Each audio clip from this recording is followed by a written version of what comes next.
چې خلک دې بد کړي ته نیکي ورسره وکړه. کومه ونه چې مې ونیسي سنګسار شي.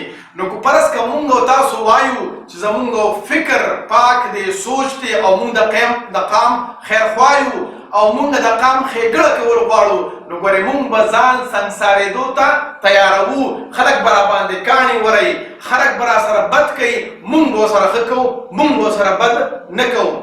په ذهن کې دا خبره راشي چې یاره زه خلکو سره ښه کومه، خو خلک چې کوم دي نو نه بدلېږي، او زه د دې قام خیرخوا یم او دا قام نه بدلېږي، نو مونږ مایوسه شو.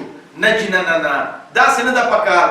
مونږ دې کې یو مغالطه کې یو، مونږ په خپل ځان باندې کار نه وي کړی، مونږ خپل ځان نه وي بدل کړی، مونږ خپل اخلاق نه وي بدل کړی، مونږ خپل رویه نه وي بدل کړی، مونږ خپل سوچ نه وي بدل کړی، او مونږ د نورو خلکو نه د بدلون تمه ساتو.